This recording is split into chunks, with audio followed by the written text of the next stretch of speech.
আমি অসম কলেজ শিক্ষক সংস্থাৰ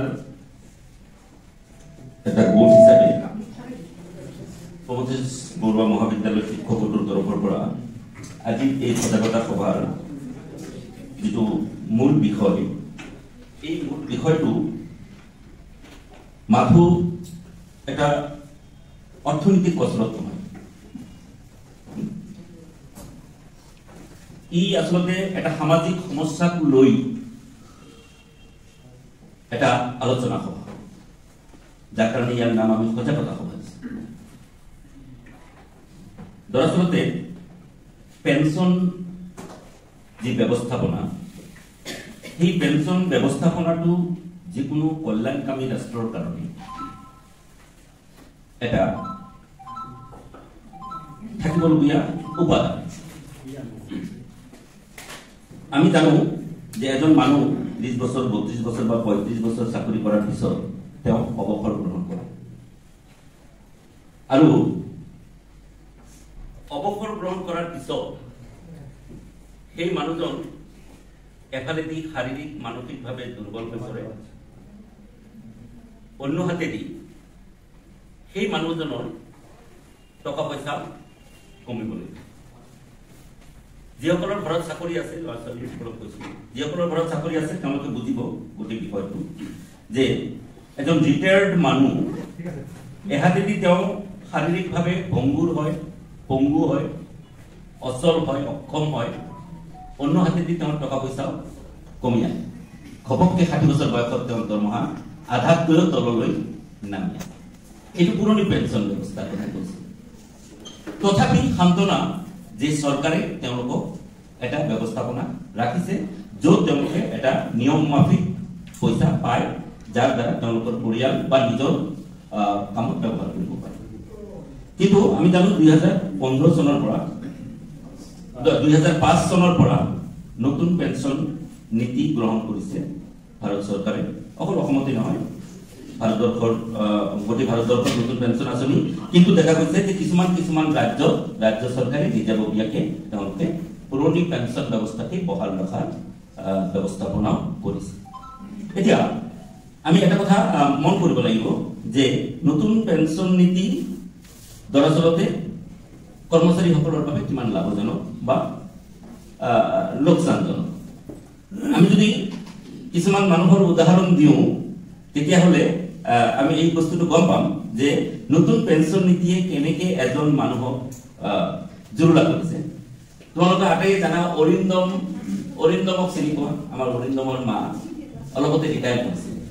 মই শুনা মতে অৰিন্দমৰ মা 1500 পৰা 2000 ভিতৰত 16 মান টকা পেঞ্চন পায়। পোনাদাৰ ৰিটায়াৰ কৰিছে।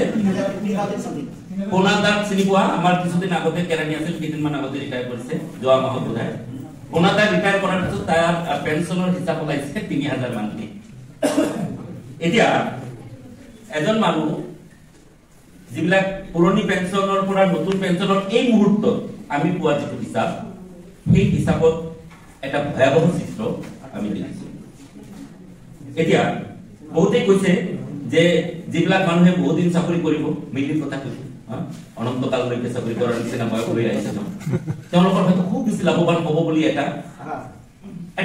হিচাপ উলিয়াব পাৰে। আমি প্ৰথম যেতিয়া আহি তেতিয়া আমি আমিনৰ পৰা এইবোৰ কথা কৈছিলো। All these things are uncertain actually. আমি হিসাব কৰিছো যে শেয়াৰ বজাৰত এটা পাৰ্চেন্টেজ লগাব, শেয়াৰ বজাৰ আজিৰ পৰা 20 বছৰ পিছত কি লেভেল লৈকে আহিব আমি নাজানো। গোটেই বিশ্বৰ অৰ্থনীতি টালমাটাল অৱস্থা, ভাৰতবৰ্ষ এটা অৱস্থাত আহিবৰ যত্ন কৰিছে। আমি hopefully will be successful in very few নিয়াৰ ফিউচাৰ, এনেকুৱা এটা আমি আশা কৰো বা আমাৰ ইকনমিষ্টবোৰে এনেকুৱা আশা কৰি আছে। কিন্তু গোটেই বিষয়টো অন্ধকাৰত মেকুৰী খেদাৰ নিচিনা কাহিনী। আমি পুৰণি পেঞ্চন ব্যৱস্থাত যি আৰ্থিক নিৰাপত্তা আমাৰ থাকে, নতুন পেঞ্চন ব্যৱস্থা গোটেই নিৰাপত্তাটো বহুজাতিক কোম্পানীৰ হাতলৈ প্ৰায় অৱস্থা আমি দেখিছো। যি বস্তুটো আমি সহজে আমি গ্ৰহণ কৰিব খোজা নাই। আমি এই কথাটোও মানো যে কেন্দ্ৰীয় চৰকাৰত আজিৰ দিনত কেন্দ্ৰীয় চৰকাৰত কৰ্মচাৰী আছে 47 লাখ, কিন্তু পেঞ্চনধাৰী মানুহৰ সংখ্যা আছে 67 লাখ। মানুহটো নমৰে। চাকৰি বাকৰি কৰাৰ পিছত ভাল জীৱন যাপন কৰাৰ পিছত তেওঁৰ লাইফ এক্সপেক্টেন্সিটো বাঢ়ি গৈছে। এজন মানুহ 30 বছৰ 40 বছৰ চাকৰি কৰাৰ পিছত আৰু যদি 40 বছৰ জীয়াই থাকে, এই 40 বছৰ চৰকাৰে তেওঁলোকক পেঞ্চন দি থাকিব লাগিব।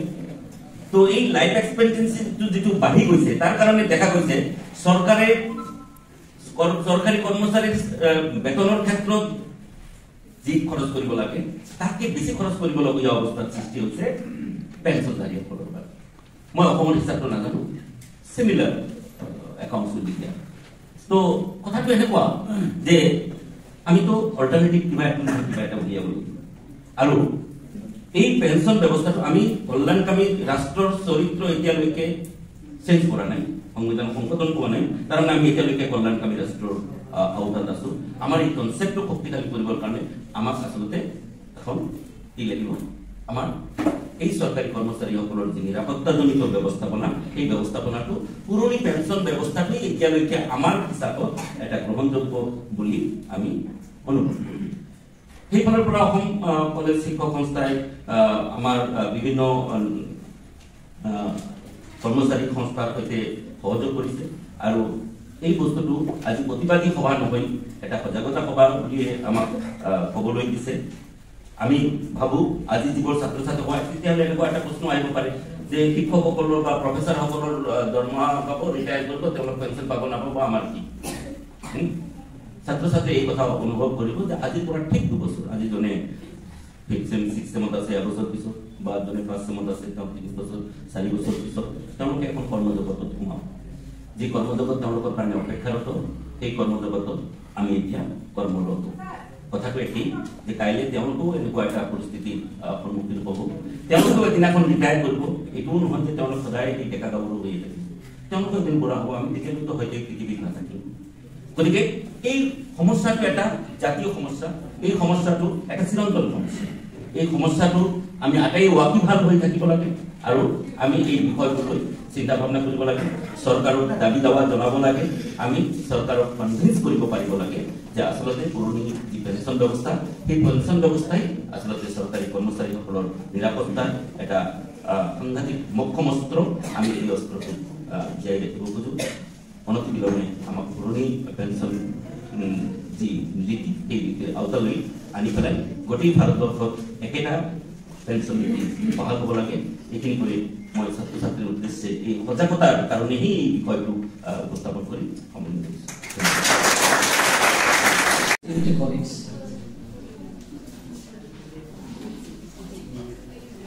নতুন পেঞ্চন ব্যৱস্থা বা নতুন পেঞ্চন নীতি যিটো অল অভাৰ ইণ্ডিয়াত 1/1/2004 আৰম্ভ কৰা হৈছে। পিছলৈ 1 বছৰমান পিছত আমাৰ অসমত 1/2/2005 এটা OMR যোগেৰে এইটো নীতি বনাইছে। 1/2/2005 পৰা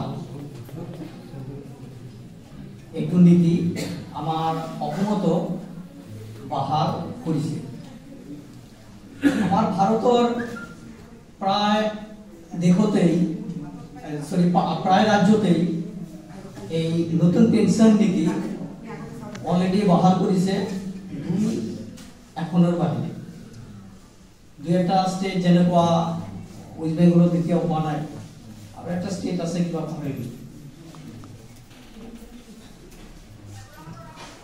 আচলতে নতুন পেঞ্চন নীতি যিটো, এইটোৰ মানে যিটো ভয়াৱহতা, আচলতে ইয়াৰ এটা ভয়াৱহতা আছে। তোমালোকে নিজে মানে ষ্টুডেণ্টক মানে উদ্দেশ্য কৰি কৈছোঁ, তাৰমানে তোমালোকে নিজে মানে মন কৰিবা, আমাৰ ৰাতিপুৱা যেতিয়াই টোপনিৰ পৰা সাৰ পাওঁ, প্ৰথমতে আমাৰ মানে কলেজৰ কথা মনত পৰে। জনে য'ত অফিচত কাম কৰে, অফিচৰ কথা ফাৰ্ষ্ট মনত পৰে যে সোনকালে আমি ৰেডি হ'ব লাগিব, প্ৰিপাৰেশ্যন এটা হ'ব লাগিব, লৈ পেলাই আমি কলেজত আহিব লাগে। কলেজত গোটেই দিনটো আমি থাকিব লাগে, পিছলৈ অকল সন্ধিয়াৰ আগত আমি কলেজত ঘৰত গৈ পাওঁ। ঠিক এনেকৈ যায় আমি যেতিয়াই চাকৰি জইন কৰিছোঁ, একেবাৰে 60 ইয়াৰ্ছলৈকে, অৰ্থাৎ বৃদ্ধ হোৱালৈকে আমি ঠিক এনেকে নিজা নিজা কর্মস্থলী আমি গোটেই বছর অর্থাৎ 60 ইয়ার্সলৈকে আমি আমার কর্মস্থলীতেই মানে আমি টাইমখিনি কটাই দিই।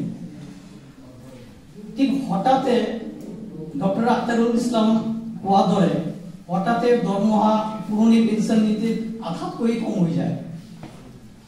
দৰমহা মানে এইটো তোমাৰ যেটো পেঞ্চন এইটো OPS মই APS এৰ কথা কোৱাই নাই। তো হঠাতে মানে এটা অনিশ্চয়তাৰ ভিতৰত পৰি যায় আৰু NPS অলপ আগতে কথাটো বলেই যে আমাৰ মানে পুনাদা মানে 3000 কে পয়সা পায়, অৰিন্দমৰ মান 1000 কে মানে পয়সা পায় মানে আফটার রিটায়ারমেন্ট ইমান বছর সার্ভিস দিয়ার পিছত 1500 টাকা 3000 টাকা এইটো এটা পয়সা হল কেনেকে মানে সংসার চলিব। এইটো এটা মানে আসলতে ভয়াবহতা। পেনশন এটা একটা সোশিয়াল সিকিউরিটি স্কিম আৰু যেতিয়াই NPS হল এইটো এটা মানে কি হল এইটো মানে রিপ্লেসমেন্ট এটা মানে OPS এর পরে NPS লৈ মানে এইটো রিপ্লেসমেন্ট, কিন্তু এইটো রিপ্লেসমেন্ট ভালো এই কারণে ভালো NPS এর সিস্টেম মতে মই জানা মতে মই বিশেষ মানে স্টাডি কৰা নাই যে 10% বোধহয় বেসিক আৰু BA এৰ মানে 10% না মিনিমাম ৰাখিব লাগে। সেই পয়সা আৰু লগতে যিমানখিনি পয়সা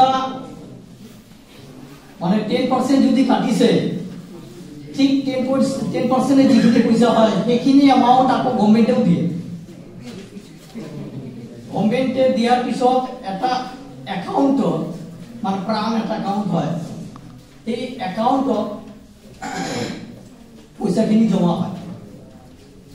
পয়সাখিনি জমা হওয়ার পিছত আপ টু 60 ইয়ার্স লৈকে মানে লং পিরিয়ড তোমার লক ইন পিরিয়ড অর্থাৎ 60 ইয়ার্স লৈকে পয়সা উঠাব নোৱাৰে। এই পয়সা বিশেষ অসুবিধা নহলে আৰু যদিও দুই একটা চান্স এটা আছে যে মানে পয়সা উঠাব পাৰি এবাৰ, কিন্তু মানে প্রসেস মানে বড় জটিল।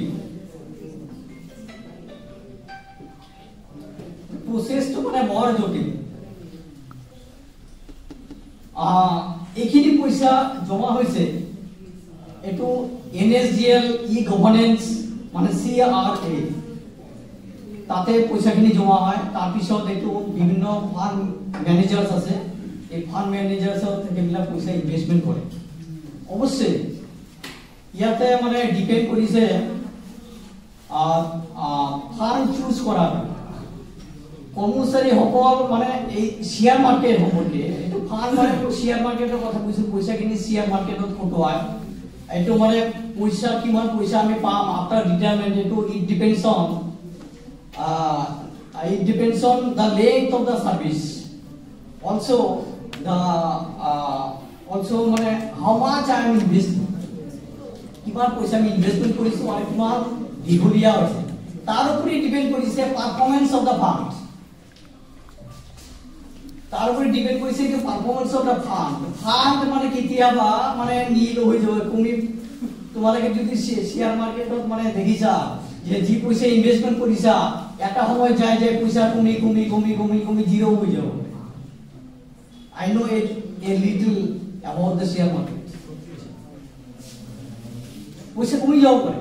আকৌ যে ইকুইটি মার্কেট এটা আছে এটো ইয়ার ভোলাটিলিটি বহুত বেশি, ভোলাটিলিটি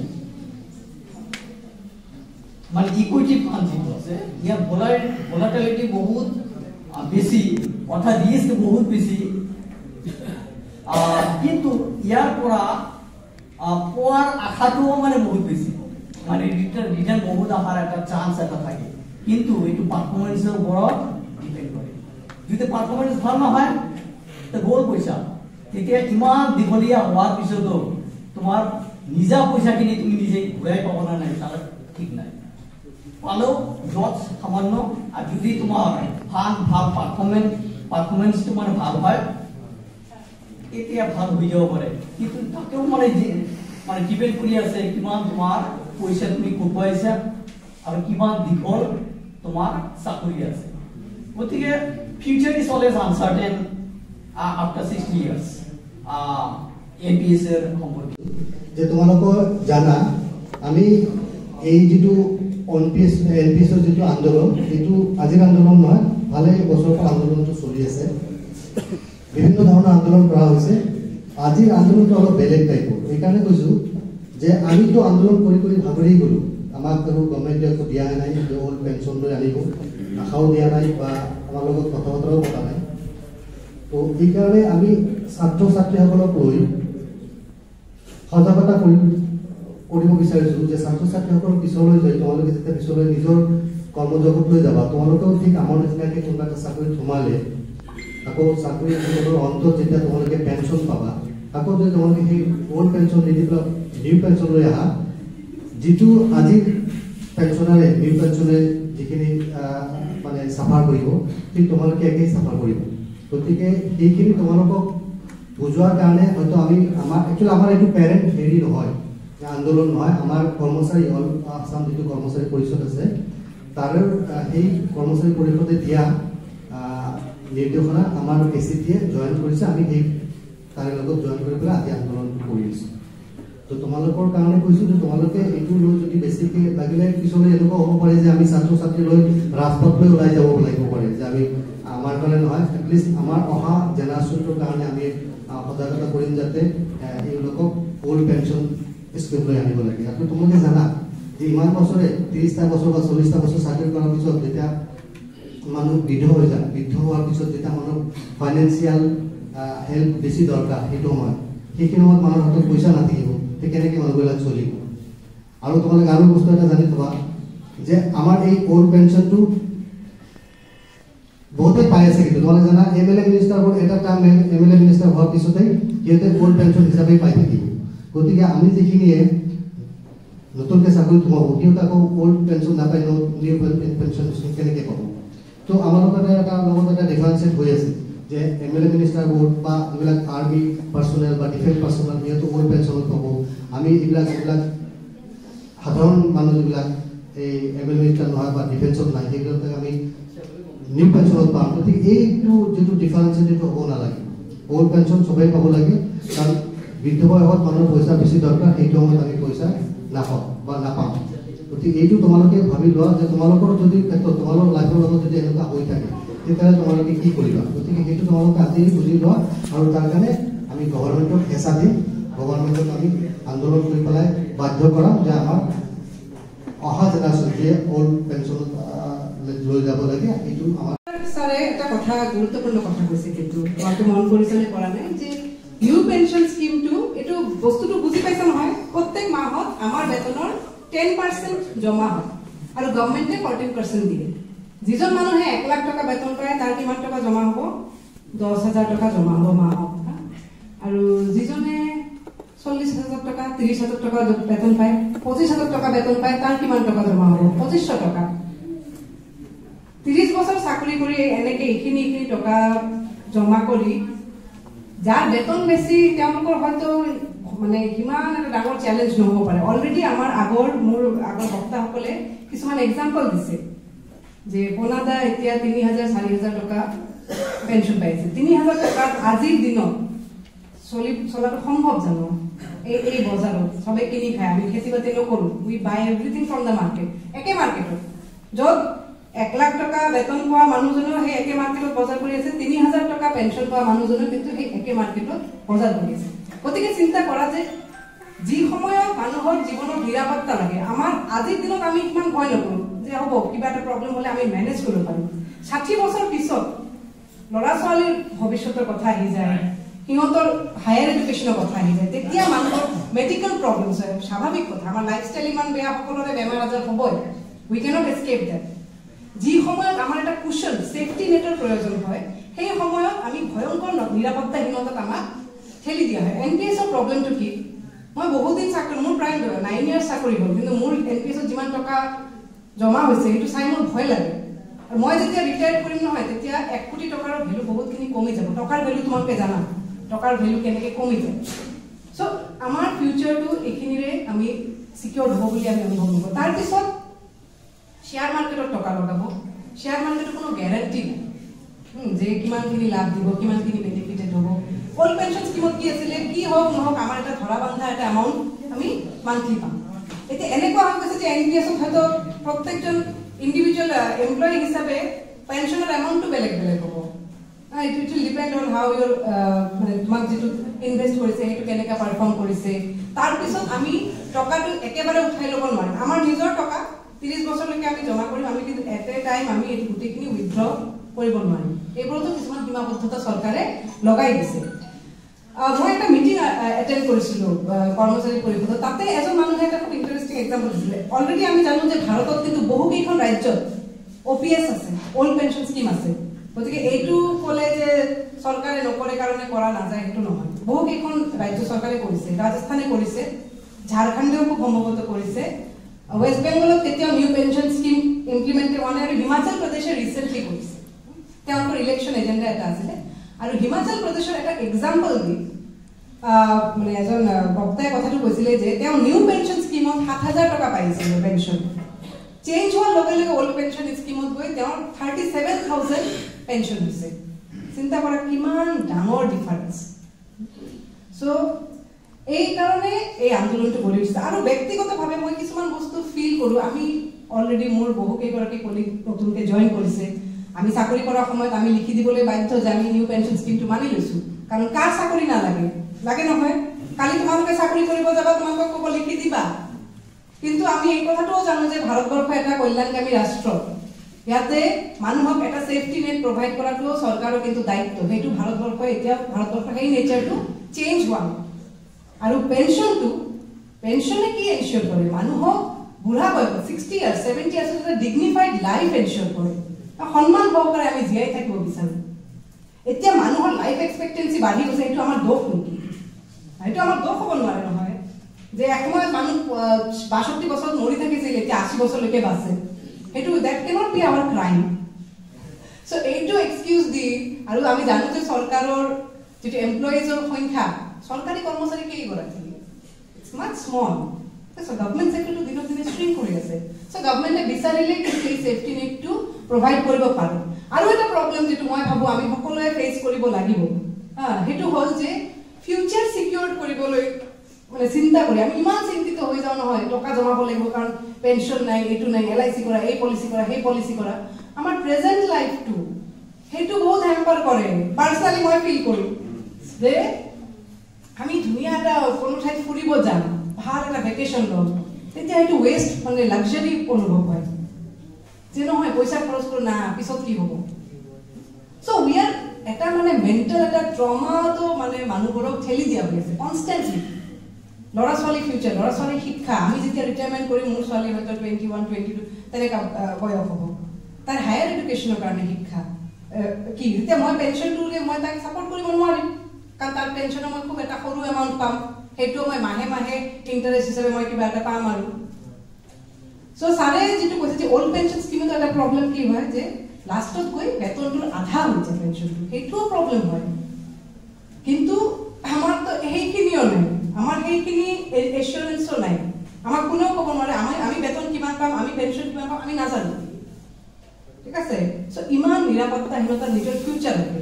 আৰু যিবোৰ মানুহে 30টা বছৰ 35টা বছৰ চাকৰি কৰিছে, চৰকাৰৰ বিভিন্ন ক্ষেত্ৰত বিভিন্ন কামত আমি জড়িত হৈছোঁ, যিমানখিনি কৰিব লাগে নিজৰ ডিউটি কৰিছোঁ, তাৰপিছত পেঞ্চনটো আমাৰ এটা লাক্সাৰী বা এটা এক্সট্ৰা ডিমাণ্ড নহয়, সেইটো কিন্তু আমাৰ প্ৰাপ্য।